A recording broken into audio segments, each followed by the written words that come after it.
Buenas tardes. El presente video tiene por objetivo explicar cómo se realiza un balance de masas,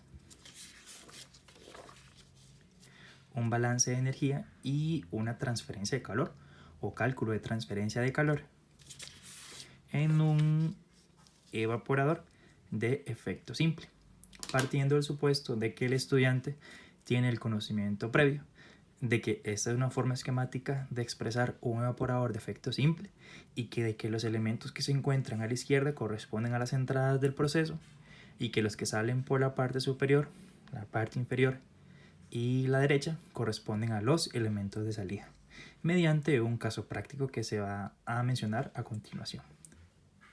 El corporativo Alimentos de la Península decide contratar sus servicios como ingeniero de alimentos para producir un concentrado de mango con 60% de sólidos totales.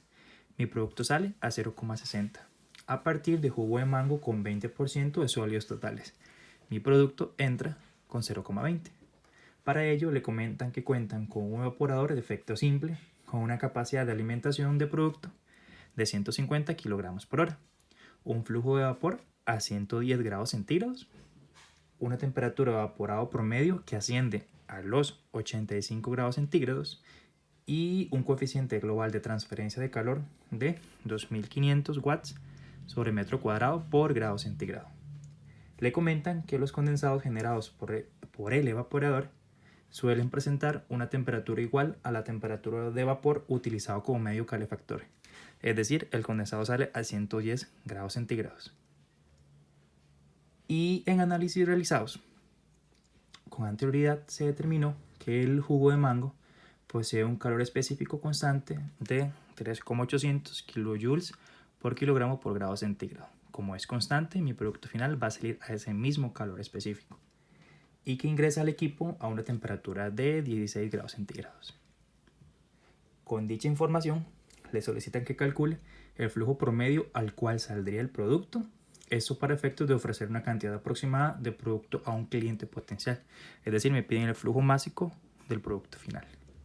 Además, que me están solicitando también que calcule el flujo másico de vapor y el área de transferencia del calor del equipo bajo estas condiciones.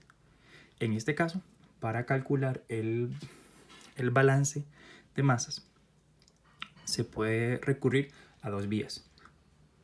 Una, considerando la cantidad o la concentración de sólidos totales o solo considerando los flujos másicos. En el caso de que se consideran la concentración de sólidos totales, el balance de masas se realiza de la siguiente manera. Se multiplica el flujo másico del producto inicial por la concentración de sólidos del producto inicial. Eso va a ser igual al flujo másico del producto final por la concentración de sólidos del producto final más el flujo másico del evaporado por la concentración de sólidos del evaporado. Aquí es importante retomar el hecho de que el evaporado viene a ser, por decirlo así, la cantidad de agua que yo le retiro al producto cuando me entra y que después de que yo lo concentro. Eso es lo que sale exactamente, el evaporado. Y como se asume que es agua lo que estoy extrayendo, la concentración de sólidos totales tiende a ser cero. Entonces, este elemento se retira de la ecuación. Por ende, a la hora en que yo resuelvo y sustituyo con los valores, la ecuación me quedaría así.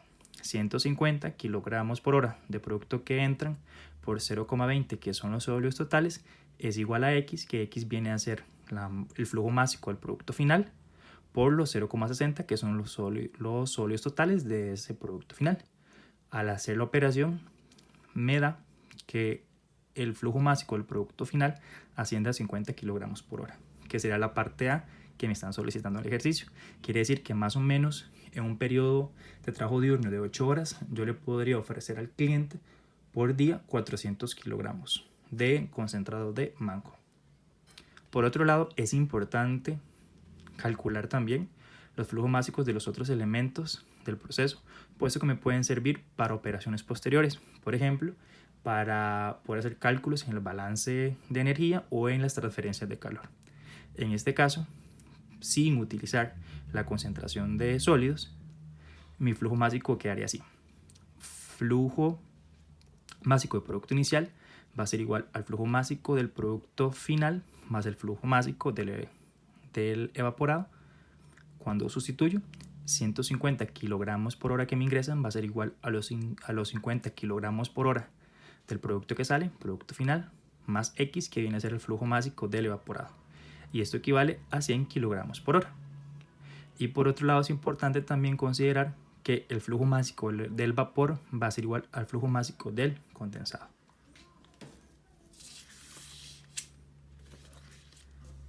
Al estudiar el balance de energías propiamente, es importante considerar las masas que se calcularon en la parte anterior y las temperaturas de proceso.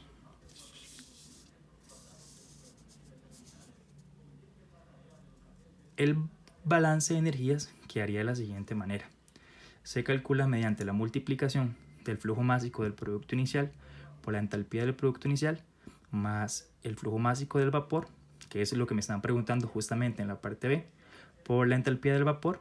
Esto va a ser igual al flujo másico del producto final por la entalpía del producto final más el flujo másico del evaporado por la entalpía del evaporado más el flujo másico del condensado por la entalpía del condensado. En este caso lo que se puede hacer es calcular con anterioridad cada una de las entalpías de todos los elementos de la ecuación para luego sustituirlos con los valores correspondientes y obtener el elemento que yo quiero o el valor que yo quiero. En este caso, la entalpía del producto inicial correspondería a la multiplicación del calor específico del producto inicial por la temperatura del producto inicial. En ese caso, según el planteamiento del ejercicio, el calor específico del producto inicial es de 3,800 kilojoules sobre kilogramo por grado centígrado por los 16 grados centígrados a la cual me está ingresando. Eso me da una entalpía del producto inicial de 60,8 kilojoules sobre kilogramo. Al calcular la entalpía del vapor, como es vapor lo que me está ingresando al sistema, es vapor en estado gaseoso.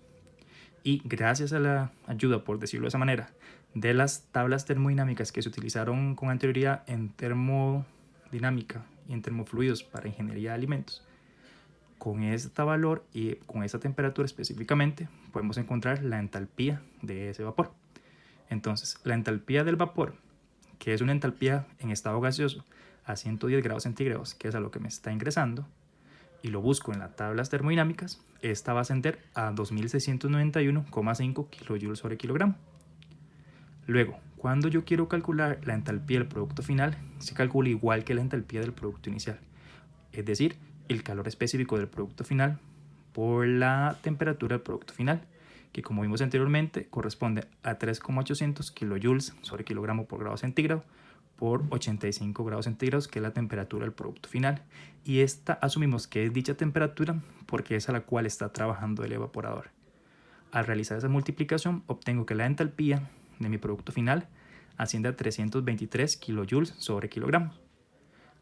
Cuando deseo calcular la entalpía del evaporado, como es evaporado justamente, esta también va a ser una entalpía en estado gaseoso, pero va a ser a 85 grados centígrados, porque el evaporado se asume que está saliendo a la misma temperatura de trabajo del evaporador.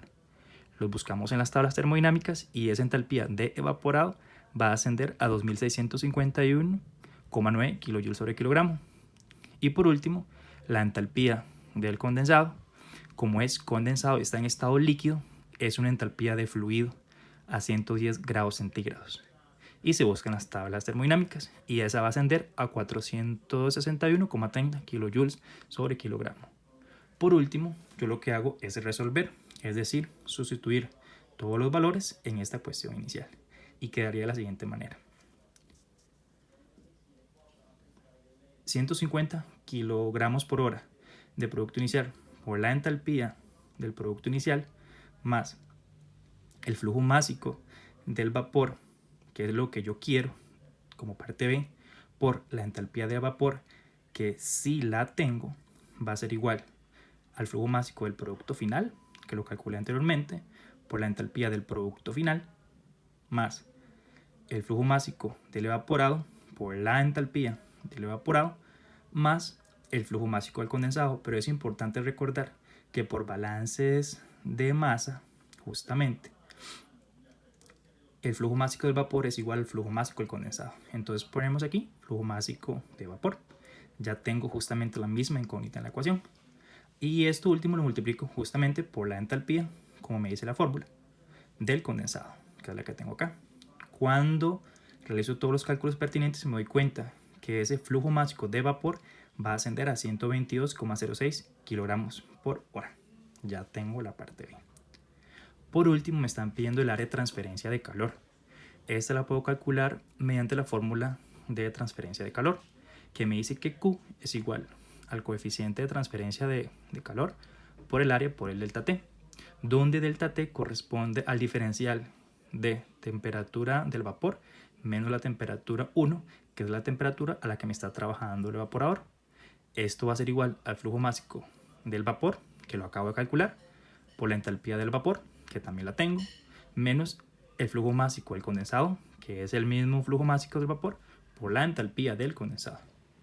Cuando sustituyo todo eso en la ecuación, obtengo la siguiente expresión: 2500 watts sobre metro cuadrado por grado centígrado, que es el coeficiente de transferencia de calor, por el área, por 110 grados centígrados, que es la temperatura del vapor, menos 85 grados centígrados, que es lo que me trabaja el evaporador, va a ser igual a los 122,06 kilogramos por hora, que es el flujo máximo del vapor, que es el mismo flujo máximo del condensado, por 2691,5, que viene a ser la entalpía del vapor. A eso le resto justamente la entalpía del condensado, que está aquí al final. Y a la hora en que realizo todo el cálculo, tengo que el área del evaporador en cuanto a transferencia de calor asciende a 4,35 metros cuadrados. Y este sería el cálculo de este ejercicio. Muchas gracias.